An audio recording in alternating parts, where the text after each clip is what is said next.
These videos to follow are about section 9.3, which is our third and final section in the unit, and it's on probability.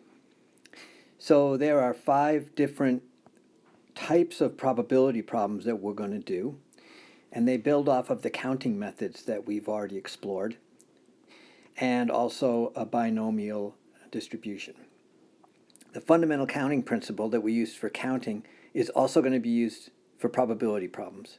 We use this more than, or rather than permutation. We talked about how permutations are really a subset of the fundamental counting principle. We'll still use permutations occasionally. The binomial or multinomial method of probability, and this uses what we learned in 9.2. And we're going to use this kind of method when we're talking about independent and mutually exclusive events. So what does that mean? Independent events would be things that don't influence each other. For instance, flipping a coin and flipping another coin.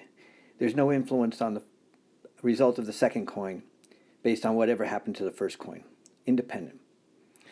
We also say when we draw cards from a deck one at a time and we replace the card, then there's the same chance that the second card will be, say, an ace as the first card would have been an ace because we put the card back in the deck. Those are independent events. No influence on other things. Mutually exclusive means there's no overlap. For instance, the chance that I get to a red light or the chance that I get to a green light. There's no overlap there. As opposed to the chance that I pick a club and the chance that I pick a jack from a deck of cards. Well, there's an overlap. There's a card that's both a club and a jack. So we would not use this method for a problem like that. The two things that happen have to be exclusive of each other.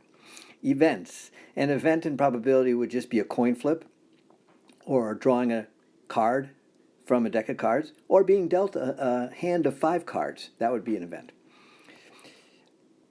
Hypergeometric probability will be what we use if we're talking about getting a whole hand of cards, five cards at the same time, and it's not one at a time with replacement, but we just got this hand of cards. We don't know which card we got first, second, or third, and we want to guess what the chance is of that hand having, 3 kings or something like that. Those 3 methods are going to be used when there's multiple events. In other words, more than one coin flip, more than one card being drawn from a deck. Multiple things happening. The last 2 types of probability that we'll learn is based off of our counting method, the property of inclusion and exclusion. And we will use that for independent events, but inclusive events, things that could both happen, that are not disjoint, but where there could be overlap, like the probability that I have a card that's a club or a jack, and it could be both. Also conditional probability, and these are dependent events. For instance, the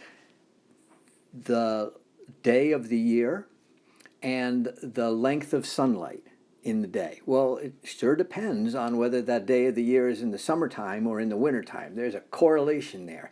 Those are not independent of each other. They're very much dependent. And so if we have a problem that has to do with probability where things rely on each other, that'll be conditional probability. Expected value is not a type of probability problem, but it's a way we're going to use probability. So it's more of an application question. And these things right here will just have one event. So you'll just have one card from a deck of cards, or one thing that happens, and we'll figure out the probability of it. In this probability problem, I draw 3 cards from a standard deck of cards. That's 52 cards in a deck, 4 suits, 13 cards in each suit, hearts, diamonds, spades, and clubs. And it'll always be a standard deck that we're talking about. In this case, I'm drawing them one at a time. We'll draw the card, look at it. I will not replace it. And I'll draw the next card, look at it, not replace it, next card.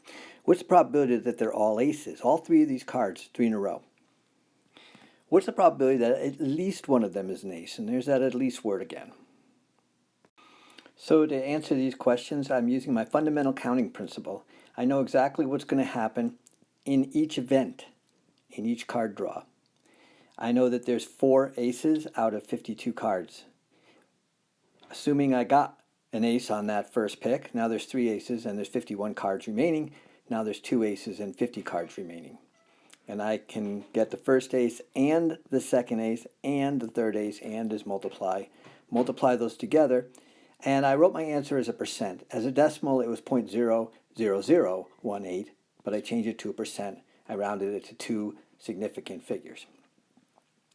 In the next case, probability at least 1 ace. So the way I'm going to do it is there's a 100% chance I'm going to get something in my 3 cards, and I'm going to subtract out the chance that there are no aces. So 1 minus none. And the resulting will be the chance, the complementary counting chance, that there is some aces, at least one. So this is the non-aces total cards. Now the non-aces remaining, now the non-aces remaining. Again, wrote my answer in a percent. So here's another probability question. Let's say I'm a 10% free throw shooter. That would be on a good day. And let's say, what's the probability that I will make 3 of my next foul shots or free throw shots? What's the probability I'll make at least 3 of my next 5 shots? This problem is different because I don't necessarily know what's going to happen in the first event. I could make or miss. These 3 shots could be anywhere within the 5 shots. They could be the first 3, the last 3, every other one. So that's a lot different than the fundamental counting principle kind of problem. In the first case, one possible way that I could shoot these foul shots is I could miss, make, miss, make.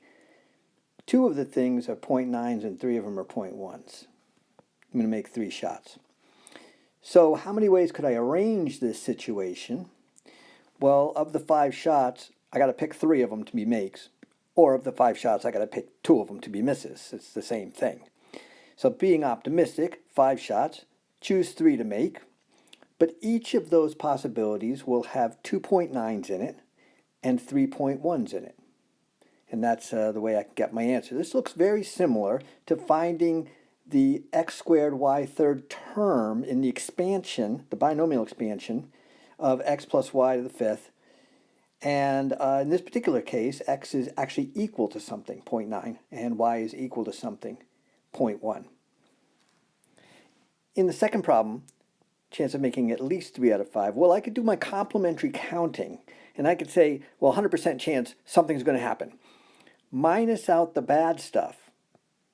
I want to make 3 out of 5, so the bad stuff would be making 0, making 1, or making 2. I could subtract those 3 things out from 100%. Or I could just say, well, let me just do it directly. Chance of making 3, chance of making 4, chance of making 5. Either way, I've got to make 3 calculations, so it's the same either way, so I can make a choice. Making 3, just like before. Making 4, if I pick 4. So now I got 4.1s. Making all 5, now I got 5.1s and no misses. In the previous problem, we used a binomial method for finding the probability, like a binomial expansion. And in this problem, we use multinomial because I have 3 possibilities, not just 2. Let's just say that on my drive to work, I have a 30% chance of hitting a red light, 10% chance of hitting a yellow, 60% chance of hitting a green, that I have found historically is the case. So what's the probability that I'll hit 2 reds, a yellow, and 3 greens in my next 6 lights? Not saying anything about the order. Those reds and greens can come in any order, but I'm going to get 3 greens. What's the probability that I'm going to hit all green lights in my next 6? What's the probability that there'll be at most 4 greens in my next 6? So the other 2 lights will be something other than greens. So because this is a multinomial problem, I'm going to build on the method for finding combinations, but I'm going to use the spelling method for figuring out how many different ways this could happen, how many different combinations of ways to spell this word with 2 R's, a Y, and 3 G's. I don't really need the 1 factorial in the bottom. It doesn't do anything, but I put it there for completion. And then I have my x squared, my x being the reds, my y to the first power, and my z to the third power, my z being my third thing here, to get my percentage. The fact that they're all greens, well, now I'm going to still do spelling, although don't really need to do it this way now, but I have 0 reds and 0 yellows. Of course, 0 factorial is 1, and of course 6 factorial over 6 factorial is 1, so I really didn't need this piece. Also, I didn't need either of these pieces really, because it's to the 0 power. So I could have just put 0.6 to the 6th power here. So maybe you can see that this is actually a special case. I could have done this particular problem using the fundamental counting principle. I knew exactly what had to happen each time if I was going to hit all greens. It had to be a green and a green and a green and a green. So it would have to be 0.6 to the 6th power, which is exactly what I get from this, just doing this in a fancier way. In the last problem, if there's going to be at most 4 greens in the next 6, then I'm going to use complementary counting and say, well, there's a 100% chance that I'm going to hit some color of lights. I'm going to subtract out the ones that is not this. If I'm going to get at most 4 greens, that means I can't get 5 greens and a red. There's my 6 lights. Or 5 greens and a yellow. There's my 6 lights. And I can't get all greens. Notice I've shortcutted things a little bit here. I didn't put the 0 factorial for the no yellows and the 1 factorial for the 1 red on the bottom. They're just ones. Same here. And notice here, it was just this problem that we had just done, so I didn't do it all over again.